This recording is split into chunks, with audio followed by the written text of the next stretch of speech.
Halo guys, kembali lagi di kisah seru di mana kita akan menceritakan kisah horor yang beredar di masyarakat. Kali ini aku akan menceritakan tentang kain kafan hitam. Awal cerita ini dimulai saat salah satu tetanggaku meninggal dunia. Aku tidak mau menyebut nama aslinya, tapi sebut saja dia dengan Pak Anto. Pak Anto ini dikenal sebagai orang yang tidak baik.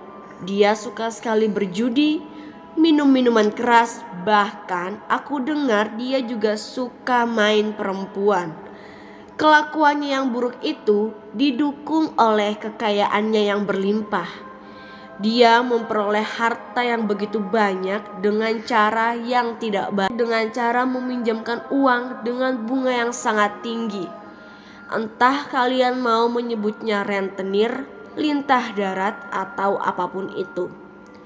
Saat dia meninggal, semua warga tidak ada yang mau datang ke rumahnya. Tapi saat melihat istrinya yang menangis terseduh-seduh, meminta tolong kepada salah satu kiai, dan kiai menyarankan untuk menolong sesama muslim. Meski aku pun kurang yakin bahwa Pak Anto muslim karena aku belum pernah melihatnya sholat. Akhirnya para tetangga bersedia menolong. Aku yang masih remaja diajak ayah untuk ikut. Kegemparan terjadi saat ingin membungkus mayat Pak Anto. Kain kafan yang sedianya ingin membungkus tubuh Pak Anto tidak mampu menutupi tubuh Pak Anto yang begitu besar. Akhirnya mereka membeli kain kafan yang lebih lebar, tetapi tetap saja tidak muat. Setelah ketiga kalinya dan tetap tidak muat, saat itu hidungku sudah mencium bau busuk yang datang dari tubuh Pak Anto. Akhirnya salah satu pelayat menyarankan untuk mengganti kain kafan putih menjadi kain kafan hitam. Entah itu ide gila yang terinspirasi dari mana, tetapi ide itu berhasil. Tubuh Pak Anto bisa dibungkus dengan kain kafan berwarna hitam dengan sangat mudah. Seakan-akan itu adalah kain kafan yang sangat pas untuknya. Semua pelayat sibuk dengan keranda yang belum datang, apalagi saat itu hujan deras dan petir menyambar.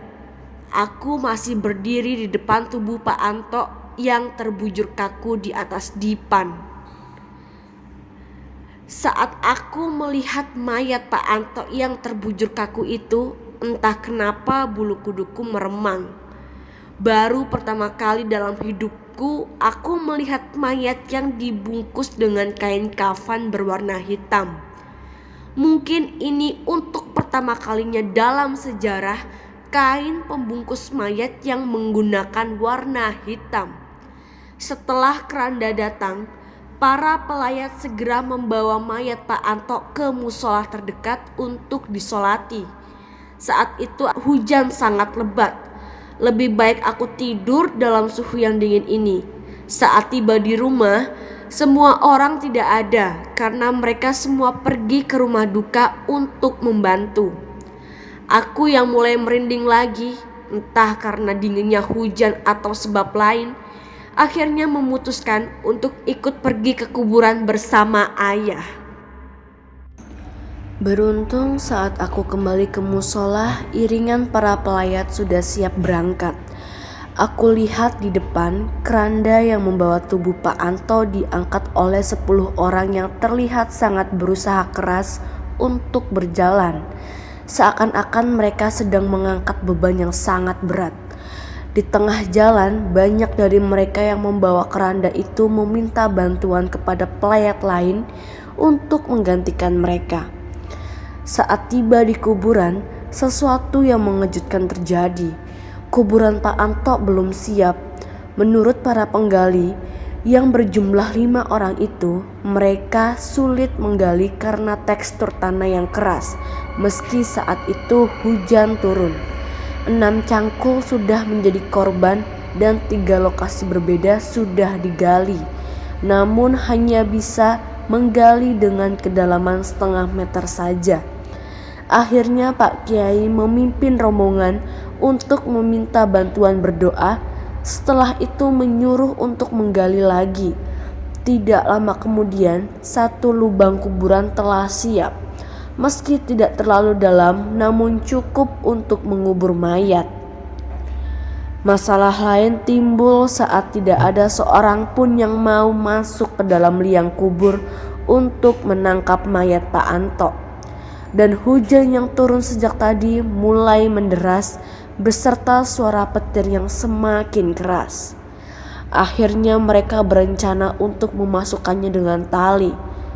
Tetapi sebelum hal itu terlaksana, mayat Pak Anto yang saat itu berada di pinggir lubang kuburan tiba-tiba masuk sendiri akibat gempa bumi yang hanya berlangsung sesaat. Bunyi yang keras menyusul saat mayat Pak Anto jatuh.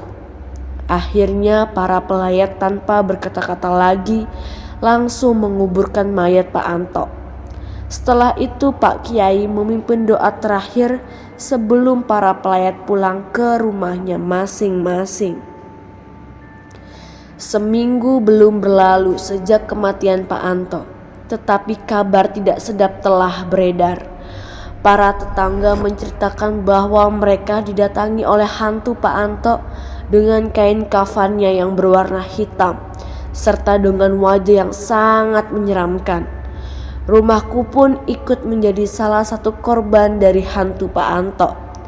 Tetapi beruntung aku tidak melihatnya, hanya orang tuaku saja yang diganggunya. Baru setelah kabar itu beredar, keluarga Pak Anto menyarankan untuk tidak menceritakan perihal hantu Pak Anto kepada siapapun.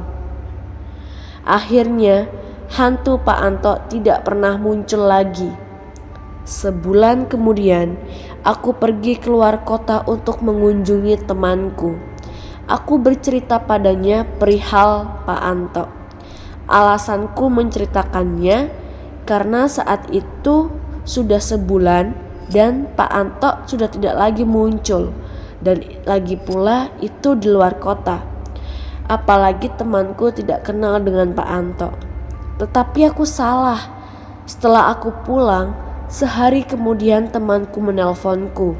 Katanya dia didatangi hantu yang ciri-cirinya sama persis seperti yang aku gambarkan. Dalam ceritanya dia sampai ngompol di celana. Aku yang tidak mudah percaya, sehari kemudian pergi ke rumah temanku yang lain, yang rumahnya lebih jauh. Aku ceritakan semuanya perihal hantu Pak Anto. Dan setelah aku pulang, esoknya temanku menelpon dan menceritakan hal yang sama seperti yang dialami temanku yang pertama. Aku yang mulai setengah percaya langsung menguji lagi ke teman perempuanku yang tinggal di luar negeri. Aku ceritakan lewat email.